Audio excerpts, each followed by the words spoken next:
Bear Brothers, the Vireon Saga. Part 9, The Blood of Russ, a desperate gamble. The fighting strength of the Great Company had been significantly reduced. Losing Marines to chaos, the warp itself, the crash, battle with the Orcs, and the general dangers of Vireo had left them undermanned to face this new menace.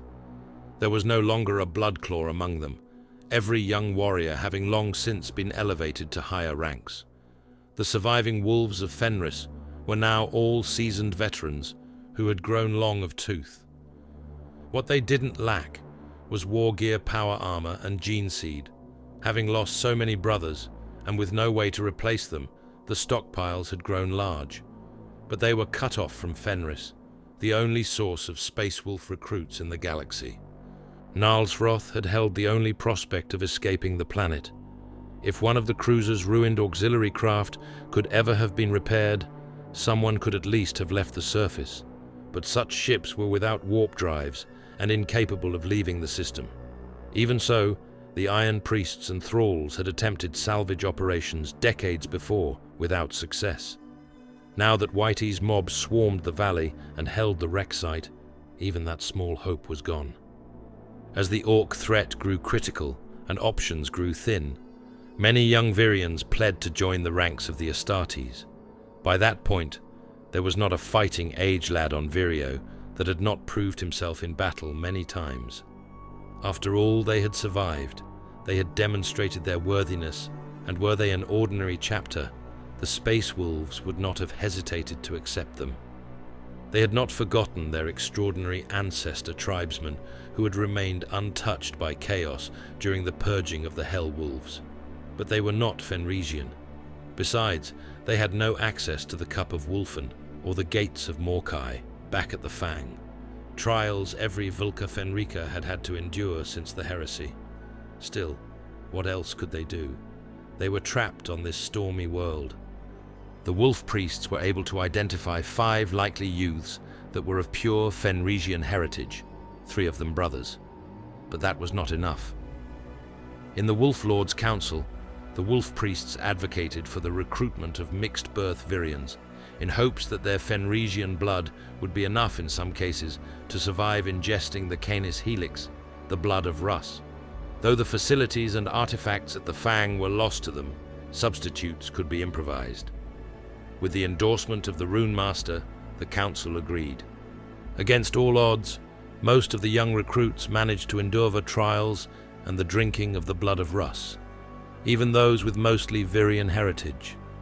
Of the 50 or so original applicants, 30 survived the initial trials, an unprecedented success rate. Astounded, the Wolf Priests petitioned the various Tuatha to send them their mightiest young champions. Aware of the likely waste of precious gene seed, the Wolf Priests selected only a dozen to attempt the trials. 8 survived. How this was possible was unfathomable. Was it the harshness of Vireon existence? Had the gene seed been altered by the warp, it would remain yet another one of Vireo's extraordinary secrets. Not since the doomed Wolf brothers' discovery of Cariol had a compatible population been encountered. The search for a people hardy enough to withstand the effects of the Canis Helix had remained futile for millennia. And yet these results could not be denied. Unwilling to take any chances, the Rune Master and his Rune Priests retested the mental fortitude of all the new recruits. Then they were ordered to repeat the final ordeal. Modeled after the traditional test of Morkai, the aspirants were sent hundreds of kilometers away, naked. To pass the test, they had to survive and make their way back to Jegan Station on their own. In spite of Flood, Beast, and Orc in the way, nearly every one of them returned. Finally, the Wolf Priests were satisfied that the aspirants were worthy, and began the implant surgeries that would make the youths into Astartes warriors. This breakthrough changed everything. The astounded Rune Master was inspired. He believed this discovery was the true purpose of Russ's call.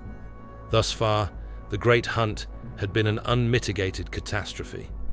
But now it all made sense. This humble populace they had nearly abandoned to extinction could prove the deliverance of the Legion.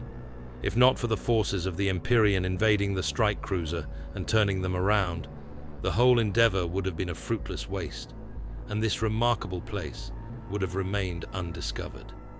Every Vilka Fenrika warrior knew Leman Russ had wanted his wolves on more worlds than just Fenris. The Primarch had attempted to initiate a network of successor chapters called the Sons of Russ to guard the Eye of Terror. Though the Wolf Brothers had been a disaster that spoiled the Primarch's plans, the Rune Master had high hopes this would be different. The Wolf Lord immediately claimed Vireo for his lost Primarch and declared it the domain of Leman Russ. The people of Vireo were adopted as children of the Legion. None of this would matter if they were all swallowed by the green tide. They had to find a way off the planet. They had to report this miracle and return with strength to cleanse Vireo for good.